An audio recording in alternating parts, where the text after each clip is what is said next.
Assalamualaikum warahmatullahi wabarakatuh. Perkenalkan, nama saya Majudin Ahmad, saya dari kelompok 6. Pada kesempatan kali ini saya ingin menjelaskan mengenai keputusan biaya produk dan penetapan harga. Kita masuk pada materi penetapan harga berbasis aktivitas. Nah, banyak perusahaan yang memiliki keleluasan dalam memilih bauran produk karena bauran produk ini sangat berdampak signifikan terhadap profitabilitas perusahaan. Nah, maka karena setiap alternatif bauran produk menghasilkan bauran tingkat laba yang berbeda, maka manajer harus memilih alternatif untuk memaksimalkan laba total. Karena biaya tetap tidak bergantung untuk semua aktivitas. Maka biaya total akan sama untuk semua kemungkinan bauran dan itu tidak relevan dalam pengambilan keputusan. Jadi manajer perlu dalam memilih alternatif bauran yang dapat memaksimalkan margin kontribusi total. Kita masuk pada sumber daya dengan satu batasan. Nah, margin kontribusi per unit masing-masing itu bukan masalah yang penting, tapi margin kontribusi dengan sumber daya yang langka itu baru faktor yang menentukan. Maka kita harus menentukan produk yang mana menghasilkan kontribusi tertinggi, seperti itu. Nah, kita masuk pada sumber daya dengan banyak batasan. Disampaikan bahwa semua organisasi mungkin menghadapi banyak batasan, misalkan keterbatasan bahan baku, keterbatasan permintaan akan setiap produk, dan seterusnya. Maka, solusi dari masalah bauran produk yang rumit memerlukan penggunaan teknik matematika khusus yaitu program linear. Nah, program linear adalah metode yang kita gunakan untuk mencari solusi optimal dari berbagai solusi yang layak dipertimbangkan. Nah, solusi optimal itu tadi jika hanya terdapat dua produk, dapat diidentifikasi melalui pembuatan grafik. Nah, pemecahan masalah dengan grafik memberikan pemahaman mengenai cara pemecahan masalah program linear. Maka masalah yang kita hadapi perusahaan akan dipecahkan dengan 4 langkah. Yang pertama, gambarlah grafik untuk setiap batasan. Yang kedua, identifikasi seperangkat solusi yang layak. Yang ketiga, identifikasi seperangkat solusi yang layak tadi dalam semua nilai titik sudut dalam seperangkat solusi tadi. Yang terakhir, pilihlah titik sudut yang mana menghasilkan nilai terbesar untuk fungsi tujuan.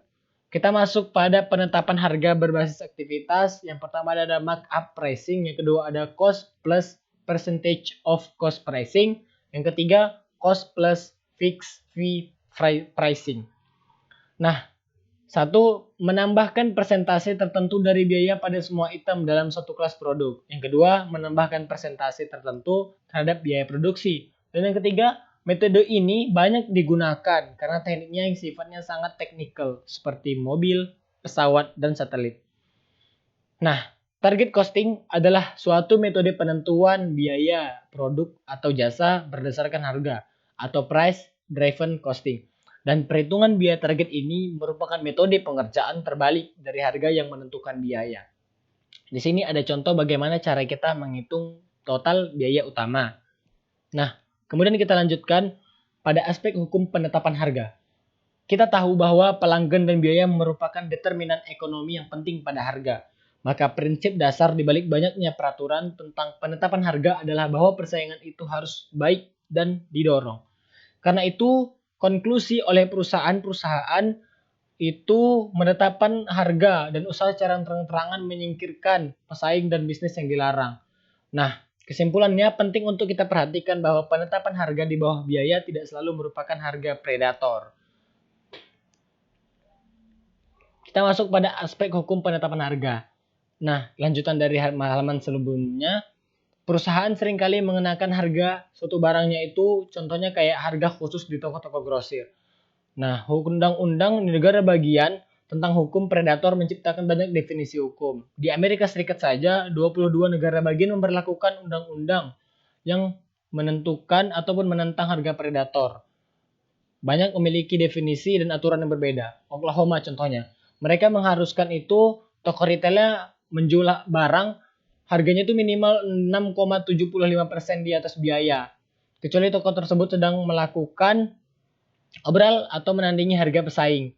Nah, Undang-Undang tahun 1973 dari Arkansas itu melarang produk perusahaan setiap artikel pada harga yang lebih rendah dari biaya pemasok dengan tujuan merugikan pesaing dan merusak persaingan. Nah, kita masuk pada keadilan dalam penetapan harga. Barangkali Senjata yang paling ampuh dalam mengatasi diskriminasi harga di Amerika Serikat adalah Undang-Undang Robinson-Petman tahun 1936. Nah, sebagai informasi, diskriminasi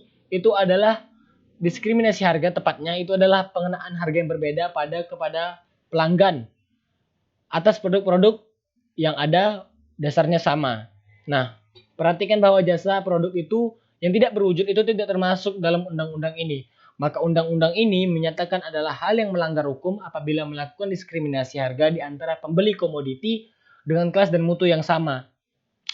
Kemudian, ketika dampak dari diskriminasi ini secara substansial mengurangi persaingan, cenderung menciptakan monopoli dalam perdagangan, dan mencegah persaingan menerima manfaat dari diskriminasi tersebut, atau dengan pelanggan salah satunya dari mereka. Kuncinya bahwa produsen dan pemasoklah yang dijangkau dari undang-undang tersebut.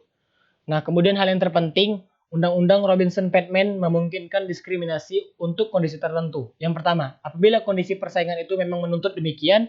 Dan yang kedua, atau yang terakhir, apabila biaya memungkinkan harga yang lebih rendah. Kedua hal ini itu penting bagi para akuntan, karena harga yang lebih rendah ditawarkan kepada pelanggan yang sudah harus dijustifikasi oleh penghematan biaya yang dapat diidentifikasi.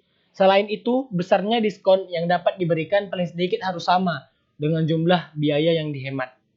Baik, mungkin itu saja yang dapat saya sampaikan. Lebih dan kurang saya mohon maaf. Semoga bermanfaat. Assalamualaikum warahmatullahi wabarakatuh.